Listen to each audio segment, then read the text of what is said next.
Hi, my name's Whalley, and today I'm going to share with you a few ideas I have about making hats and fascinators, and I'm using feathers, braid and a little bit of net.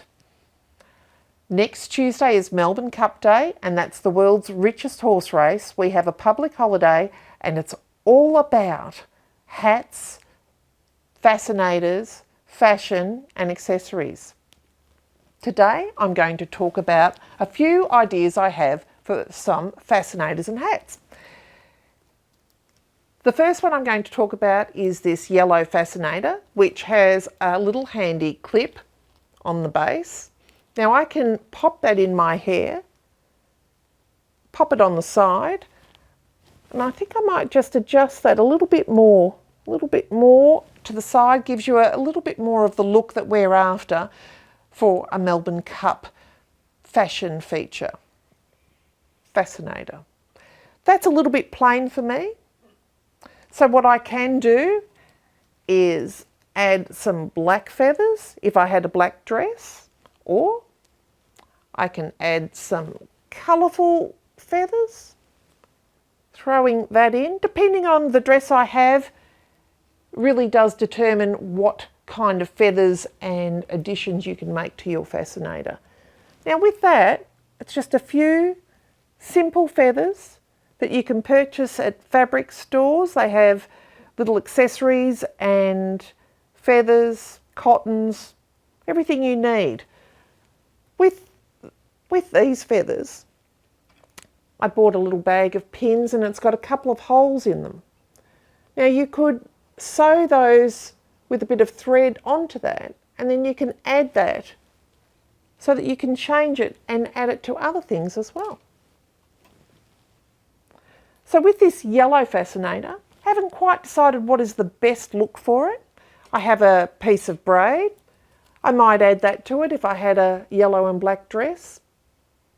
Just depending on what the outfit is, what I'd do with it. With the orange fascinator, as you can see, that goes quite lovely with my orange jacket, but it's a little bit plain for what I want to do with that. So I have a few options with that as well. I can add that to this hat that has a hairband attached to it, which, as you can see, quite a nice piece. And I can just add that little one in there, and all of a sudden that orange fascinator becomes a little bit more dramatic and a little bit more appropriate for a day as special as Melbourne Cup. I don't mind that at all. And I could even go a step further. If I had a dress that had a bit more black in it, I could even throw that in there as well.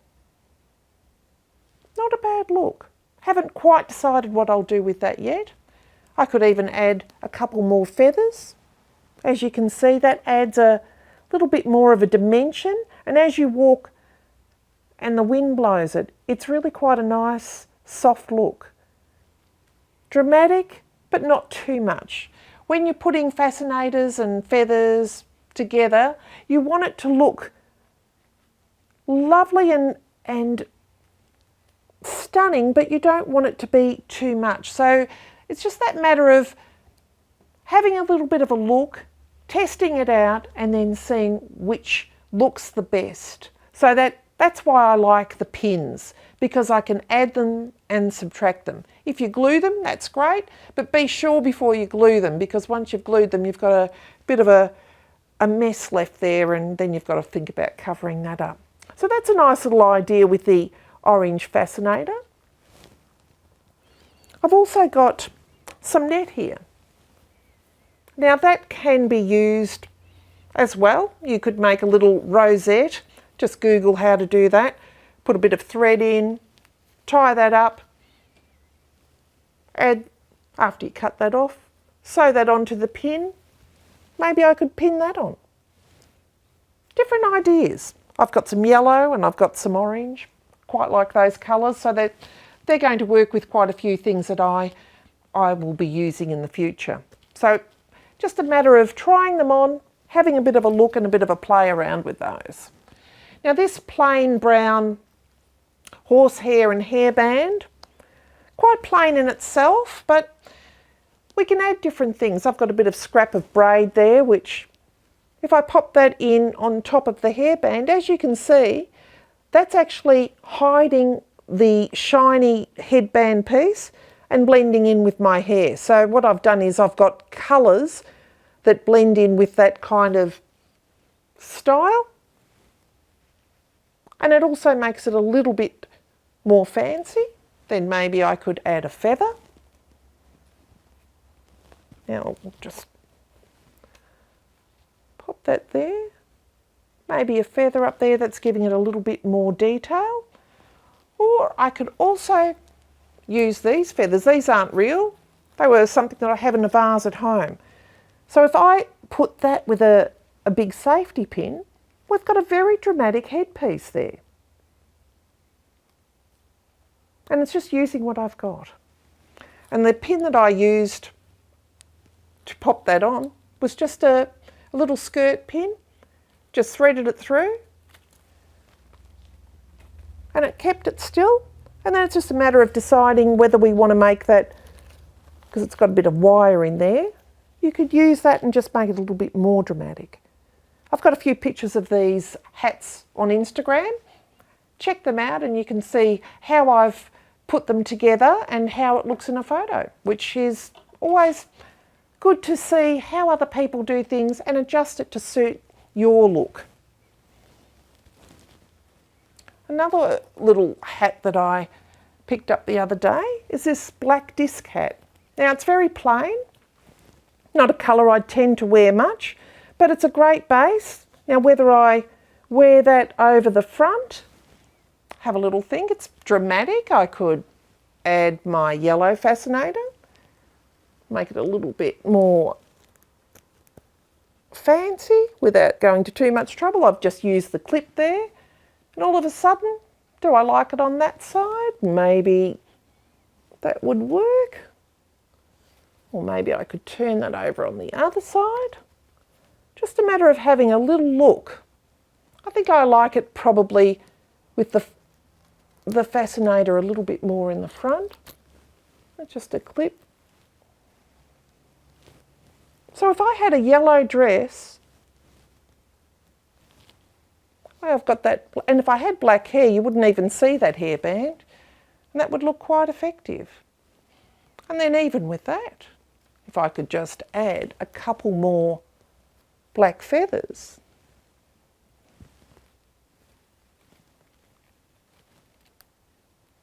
we've got a very nice little stylised hat that just adds just that extra touch that gives it a little bit more oomph and makes it look like a very expensive hat. Another little idea, if I take that fascinator off, just that one feather can look very effective. So what I do with that, using these little pins that have a couple of holes, you can make brooches out of these. But if you sew that onto the feather and then put that onto the hat, I quite like that. It's very effective. Just depends what outfit you're wearing and how you match it to the dress that you're wearing. Another hat that I found at an op shop quite a few years ago. I bought it mainly for the feathers because I never really thought it suited me. So when I put that on, I think my head down here is a lot bigger than this part of the hat, and I never really felt comfortable in that. So I was looking at it the other day and having a bit of a play with it, and I thought, you know what, if I put this little top in here, that might raise the height. All of a sudden, I've got a hat that I'm a little bit happier with. I like the fact that the feathers are very dramatic. I've tilted it to the front, and I've got those lovely feathers. And that was in an op shop. Another way of using these hats, you can also change the brim. As I had it before on this little lady here. So it's just a matter of playing with what you've got, looking at it. Make sure you don't put it straight on top of your head, and just looking at it and looking at your outfit. Does it resonate? Is the colouring suiting the colours that you've got on?